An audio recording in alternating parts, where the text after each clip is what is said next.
Assalamualaikum warahmatullahi wabarakatuh. Selamat sore.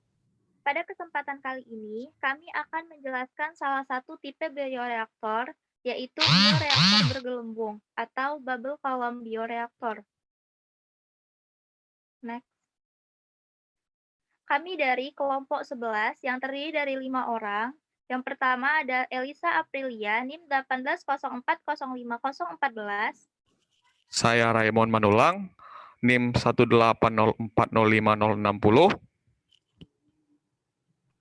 Saya David Robert, NIM 180405069. Saya Arya Purba, NIM 18040505132. Saya Jeremy Simonsong, NIM 180405157.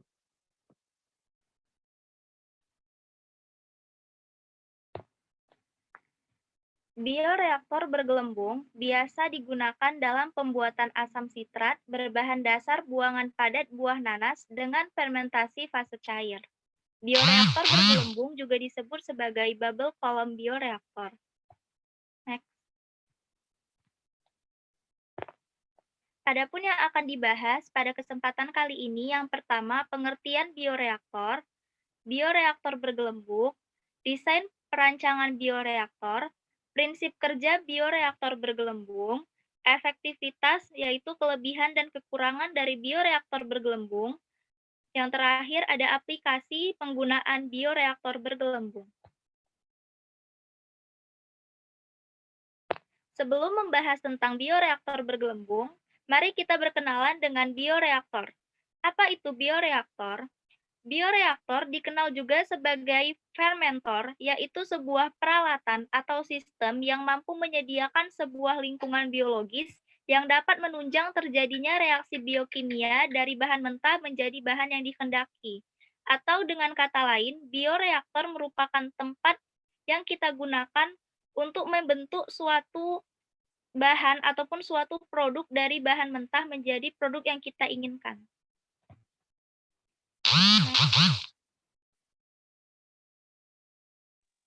Bioreaktor bergelembung. Reaktor adalah suatu tempat terjadinya reaksi kimia untuk mengubah suatu bahan menjadi bahan lain yang mempunyai nilai ekonomis yang tinggi. Nah, reaktor bergelembung ini sendiri berupa vessel silinder tegak dengan pendistribusian gas dari bagian bawah yang berupa porous plate atau spurger. Reaktor ini menggunakan prinsip penggelembungan atau bubbling untuk proses mixing dengan memakai semburan gas atau gas spurging. Desain reaktor bergelembung. Nah, di sini dapat kita lihat desain reaktor bergelembung. Rangkaian alat yang pada bioreaktor bergelembung adalah pertama pendingin bioreaktor, yang kedua pendingin busa, yang ketiga adalah elektroda untuk pH meter, yang keempat elektroda untuk diometer, yang kelima termokopal, yang keenam diometer, yang ketujuh heater, yang ke-8 keluar untuk inverted manometer, yang ke-9 komputer, yang ke-10 pengadu, yang ke-11 pompa umpan, yang ke-12 inilah bioreaktor bergelembung tempat terjadinya reaksi, yang ke-13 rotameter, yang ke-14 tangki umpan, yang ke-15 pengendali temperatur, yang ke-16 keran sampel, yang ke-17 parger, yang ke-18 power supply, yang ke-19 tabung oksigen, dan yang terakhir tabung oksigen untuk stabilizer. Next. Pada umumnya perancangan bioreaktor bergelembung dibedakan menjadi dua. Yang pertama bioreaktor bergelembung untuk studi hidrodinamika dan bioreaktor bergelembung untuk proses fermentasi. Perbedaan kedua perencanaan bioreaktor ini adalah pada bioreaktor studi hidrodinamika tidak ditemukan pendingin dikarenakan adanya kesulitan pembuatan inverted manometer jika ada pendingin reaktor. Inverted manometer ini digunakan untuk mengatur fraksi gas di dalam medium fermentasi.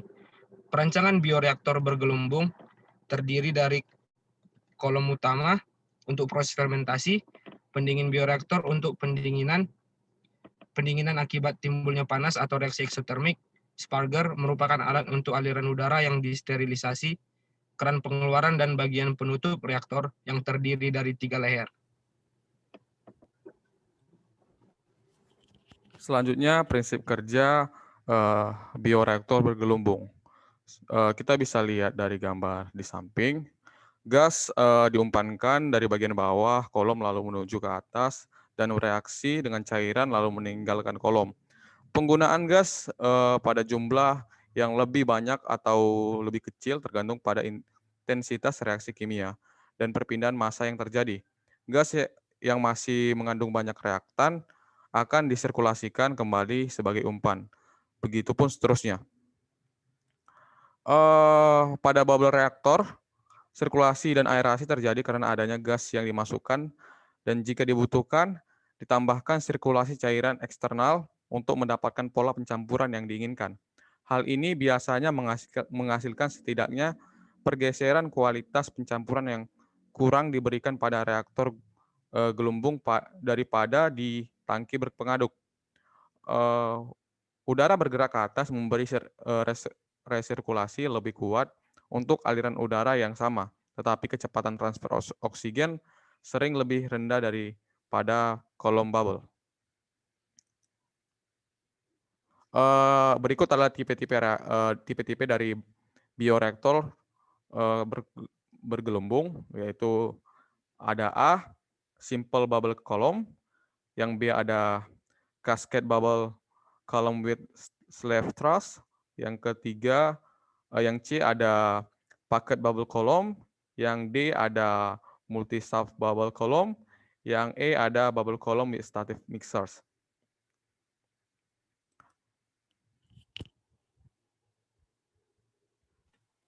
Berikut merupakan kelebihan dan kekurangan dari bioreaktor bergelembung. Kelebihan dari bioreaktor bergelembung, yang pertama, biaya operasi dan instalasi murah. Lalu yang kedua, dapat menghasilkan perpindahan massa dan perpindahan panas yang maksimal dan seragam.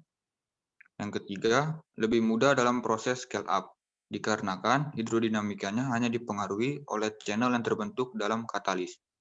Lalu yang keempat, tidak membutuhkan proses pemisahan fasa solid dari fasa liquidnya. Yang kelima, menghilangkan kemungkinan terjadinya hotspot dalam reaktor, dikarenakan seluri juga bisa berfungsi sebagai distributor suhu sehingga suhu dalam reaktor menjadi seragam. Lalu yang keenam, cocok digunakan untuk reaksi-reaksi yang eksotermis, karena seluri yang melewati reaktor dapat berperan sebagai penyerap panas. Lalu yang terakhir, meningkatkan konversi dan selektivitas. Kekurangan dari bioreaktor bergelembung, yang pertama, parameter seperti pH dan suhu kurang terkontrol dengan baik, dikarenakan tingginya jumlah gas yang dipompa melalui sistem. Yang kedua, tidak bekerja dengan cairan yang memiliki viskositas yang tinggi. Yang ketiga, tingkat pencampuran balik yang cukup besar dalam fase cair dan gas. Yang keempat, waktu tinggal fase gas yang singkat. Yang kelima, penurunan tekanan gas tinggi. Selanjutnya, kesamaan bioreaktor bergelembung dengan reaktor lain. Reaktor kolom bergelembung merupakan alternatif untuk reaktor berpengaduk tanpa menggunakan metode agitasi. Secara umum, fungsi dari bioreaktor bergelembung hampir sama dengan fungsi dari reaktor berpengaduk. Adapun beberapa alasan digunakannya reaktor bergelembung daripada reaktor berpengaduk, antara lain, harga alat dan biaya yang tinggi, dapat terjadinya hotspot sehingga dapat menyebabkan kerusakan pada dinding, lalu kurang efisien untuk reaksi dalam fase gas. Tetapi, jika viskositas cairan tinggi, maka digunakan reaktor berpengaduk, karena energi dari gas tidak dapat membuat terjadinya pencampuran dengan menggunakan reaktor berpengaduk, maka dapat terjadinya pencampuran yang baik. Lalu, reaktor kolom bergelembung memiliki kesamaan prinsip dengan airlift bioreaktor. Yang membedakannya adalah airlift bioreaktor mempunyai tabung draft, di mana tabung draft itu ada yang internal tube dan juga external tube, yang memiliki fungsi untuk meningkatkan sirkulasi dan transfer oksigen, serta menyamakan gaya gesek yang terjadi dalam reaktor. Next. Sekarang kita masuk aplikasi dari bubble column bioreaktor ini, yaitu pembuatan asam sitrat dari bahan buangan padat buah nanas dengan fermentasi fase cair. Nah, di dalam industri, fermentasi itu diartikan sebagai suatu proses untuk mengubah bahan baku menjadi suatu produk oleh massa sel mikroba, termasuk juga proses anabolisme pembentukan sel atau komponen dalam fermentasi asam sitrat secara aerob.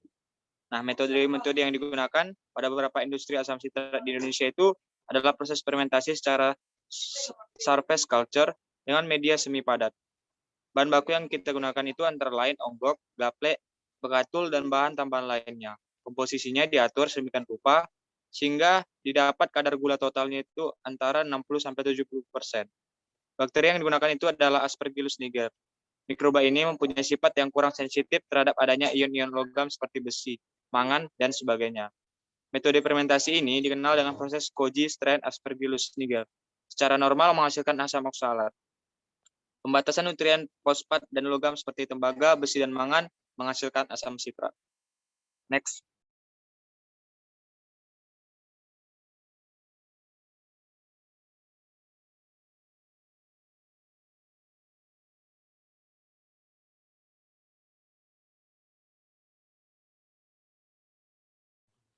Salah satu aplikasi dari bubble column reactor adalah pembuatan asam sitrat dari buangan padat buah nanas dengan proses fermentasi fase cair dan mikroba Aspergillus niger, di mana proses percobaannya antara lain yaitu 1. Reaktor dihubungkan dengan kompresor melalui rotameter, 2. Inverted manometer dipasang dengan ketinggian berbeda dari dasar reaktor.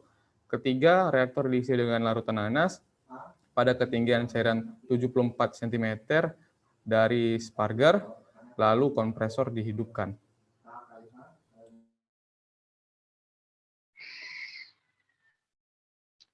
Demikianlah hasil presentasi kami pada kesempatan kali ini. Kami sudahi dengan Assalamualaikum warahmatullahi wabarakatuh. Selamat sore. Sore